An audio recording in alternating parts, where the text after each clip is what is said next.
নমস্কার বন্ধুরা, আমি রাজকুণ্ডু। আজকের এই ভিডিওতে পশ্চিমবঙ্গ সরকারের অন্নপূর্ণা যোজনার ১৩ পাতার পারিবারিক তথ্য সংগ্রহ ফর্ম কিভাবে সঠিকভাবে পূরণ করবেন সেটি ধাপে ধাপে দেখাবো।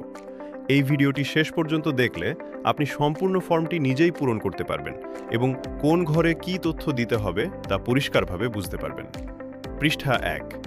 প্রথম পৃষ্ঠায় পরিবারের প্রধান বা HOF অর্থাৎ হেড অফ ফ্যামিলি এর তথ্য দিতে হবে।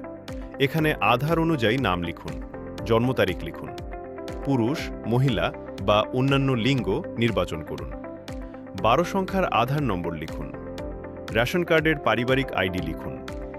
পরিবারের মোট সদস্য সংখ্যা লিখুন। স্থায়ী ঠিকানা ও মোবাইল নম্বর লিখুন। এরপর পরিবারের সকল সদস্যের নাম, জন্ম তারিখ, লিঙ্গ, সম্পর্ক ও আধার নম্বর লিখতে হবে।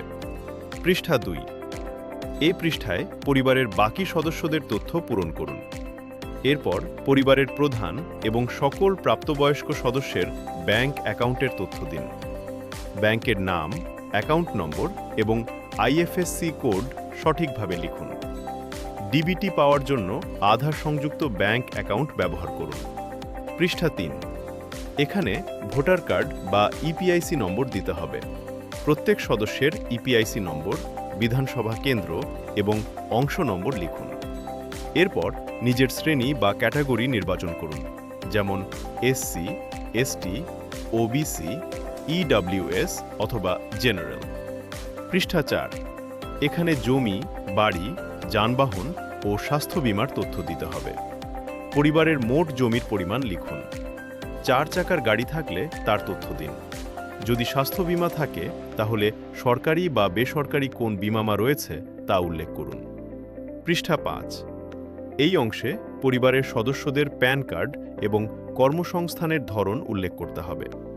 সরকারি চাকরি, বেসরকারি চাকরি, ব্যবসা, কৃষিকাজ, দৈনিক মজুরি বা বেকার, যেটি প্রযোজ্য সেটি নির্বাচন করুন। পৃষ্ঠা ৬।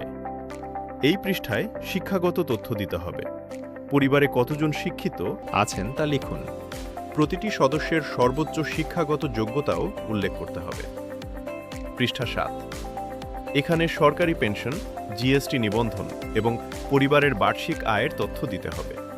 যদি পরিবারের কেউ পেনশন পান অথবা GST নিবন্ধিত হন তাহলে সেটি উল্লেখ করুন।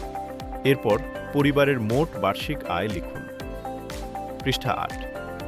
এই অংশে KCC, Artisan credit card, student credit card সহ অন্যান্য সরকারি ক্রেডিট কার্ডের তথ্য দিতে হবে। কার্ড নম্বর, ID নম্বর এবং ইস্যু হওয়ার তারিখ লিখুন। পৃষ্ঠা ৯। এখানে পরিবারের শিশুদের শিক্ষার তথ্য দিতে হবে। বিদ্যালয়ের নাম, শ্রেণী এবং বিদ্যালয়ের ধরন নির্বাচন করুন। পৃষ্ঠা ১০। এই অংশে শিশুদের টিকাকরণের তথ্য দিতে হবে। টিকাকরণ সম্পূর্ণ হয়েছে কিনা তা নির্বাচন করুন। এছাড়া পরিবার কোন কোন সরকারি প্রকল্পের সুবিধা পাচ্ছে তা উল্লেখ করুন। পৃষ্ঠা ১১। এখানে পরিবারের সদস্যরা কোন সরকারি প্রকল্পের সুবিধা গ্রহণ করছেন তা লিখুন। যদি কেউ সেই প্রকল্প থেকে নিজেকে প্রত্যাহার করতে চান তাহলে সংশ্লিষ্ট ঘরে টিক চিহ্ন দিন। পৃষ্ঠা ১২। এই পৃষ্ঠায় বাকি সদস্যদের সরকারি প্রকল্প সংক্রান্ত তথ্য পূরণ করুন। এরপর ঘোষণাপত্রে সম্মতি প্রদান করুন। পৃষ্ঠা ১৩। সবশেষে আবেদনকারীকে ঘোষণা ও সম্মতি অংশে টিক দিতে হবে। তারপর স্বাক্ষর করতে হবে। মনে রাখবেন, নিচের অনুসন্ধান প্রতিবেদন অংশটি শুধুমাত্র সরকারি কর্মকর্তাদের জন্য। আবেদনকারী এই অংশ পূরণ করবেন না। আশা করি অন্নপূর্ণা যোজনার ১৩ পাতার ফর্ম পূরণ করার সম্পূর্ণ প্রক্রিয়া আপনাদের বুঝতে সুবিধা হয়েছে।